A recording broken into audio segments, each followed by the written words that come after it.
La Diócesis de Gómez Palacio presenta Al Encuentro con la Palabra, con el Padre Licenciado Julio Carrillo Gaucín.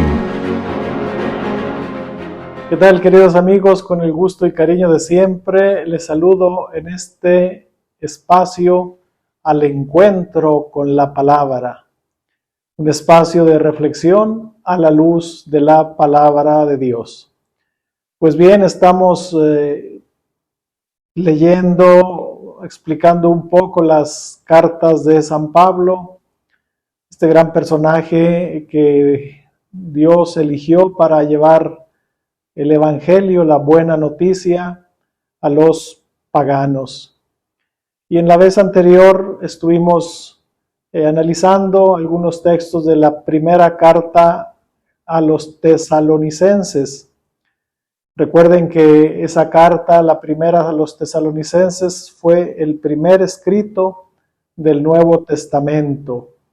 Escrita esta carta más o menos hacia el año 50, antes de que se escribieran los mismos evangelios, y que tiene un gran valor histórico, pero también doctrinal.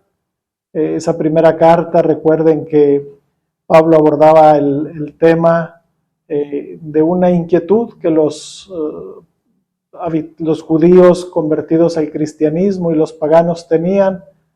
¿Qué va a pasar con los muertos? Cuando venga Cristo, los que ya murieron, los que murieron antes de la resurrección, ¿qué va a pasar con ellos?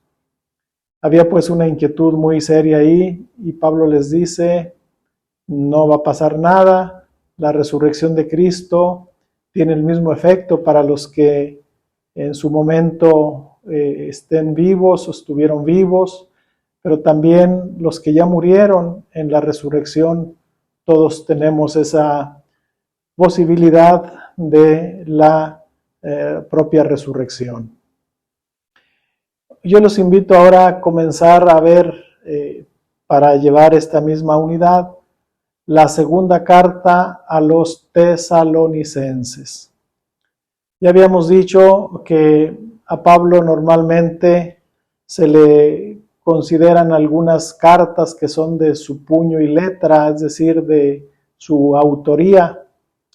La primera a los tesalonicenses sin duda es de él la escribió personalmente o la dictó probablemente algún secretario.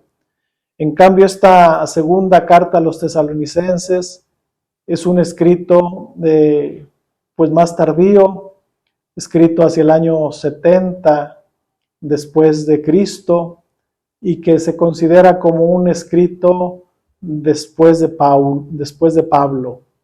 Normalmente le conocemos como un escrito deutero paulino, es decir, después de Pablo, y que se escribió por algún discípulo de Pablo, algún personaje muy cercano a él, y que tiene pues básicamente la doctrina de Pablo.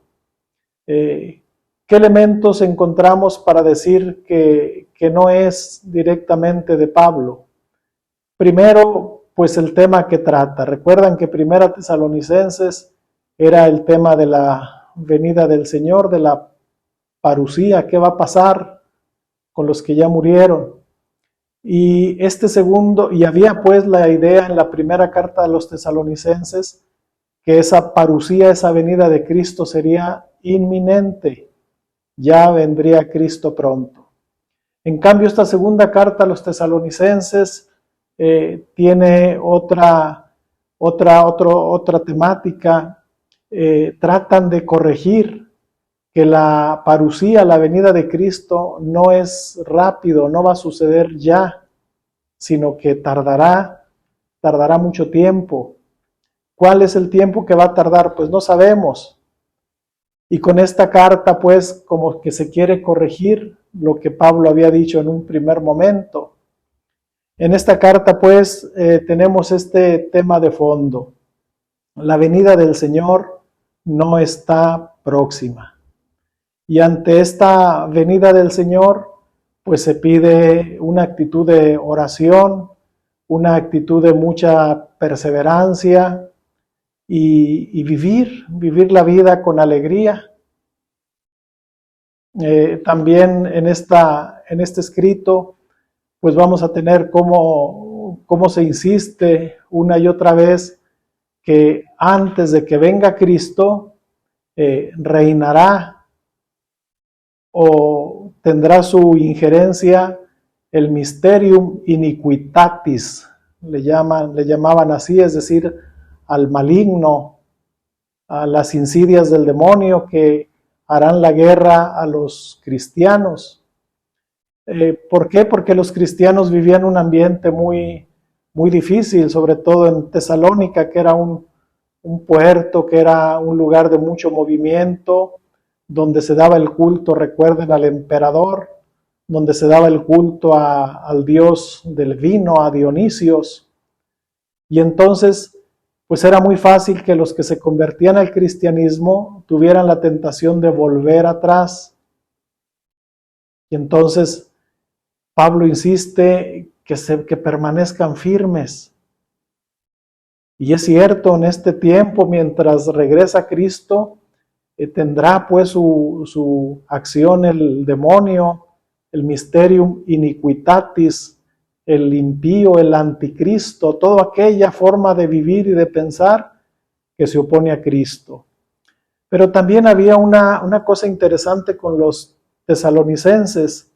Entonces decían ellos, si la venida de Jesús ya era próxima, como decía Pablo, era inminente, entonces los tesalonicenses decían, ¿para qué trabajamos?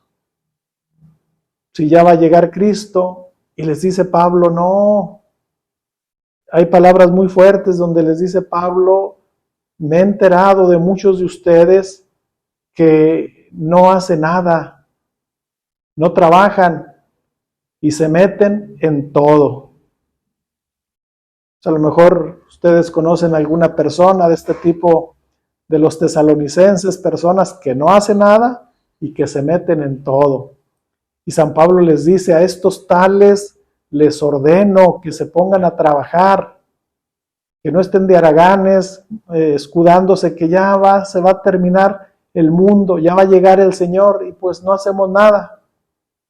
Y Pablo pues en esta segunda carta a los tesalonicenses va a insistir la venida del Señor, su segunda venida o lo que llamamos la parusía, tardará.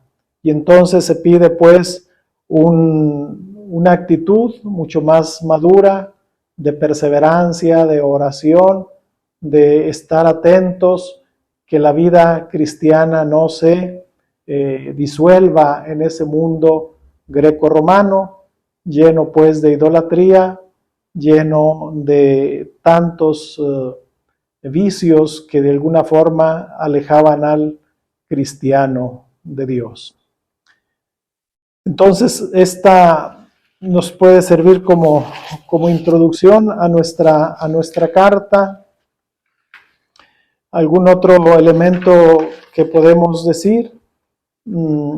Decíamos que es escrita hacia el año 70 más o menos, a la segunda generación de cristianos. La primera generación la consideramos entre el año 30 y el 70, primera generación de cristianos. Segunda generación entre los años 70 y el 110. Y probablemente aquí, en este espacio hacia el año 70, es cuando se escribe la segunda carta a los tesalonicenses. Con este fin, pues, de corregir errores de interpretación de la doctrina escatológica del apóstol. Para que sea aceptada su enseñanza, pone la carta bajo el nombre y autoridad de otro. Era un procedimiento literario en la antigüedad llamado pseudoepigrafía. ¿En qué consistía este efecto literario, este procedimiento literario? En que alguien se podía identificar con Pablo en su pensamiento, en su teología, en su forma de vivir. Y probablemente escribió esta carta y se la atribuyó a Pablo. Esto se llama pseudoepigrafía. Y entonces La mayoría de los exégetas coinciden en que esta carta efectivamente no es de la autoría personal de Pablo, sino de algún discípulo, lo que llamamos la escuela de Pablo, personas muy cercanas a él que le atribuyen este escrito. Pues bueno, creo que como introducción a la carta es suficiente que nos quedemos que es una carta, que trata de corregir a Pablo en ese sentido de que la parusía era ya inminente y esta carta dice, no, se va a tardar más el Señor en llegar, pero bueno, viene la invitación, ¿verdad? A estar perseverantes, a estar atentos, a no dejarnos llevar por la forma de vivir y de pensar del mundo.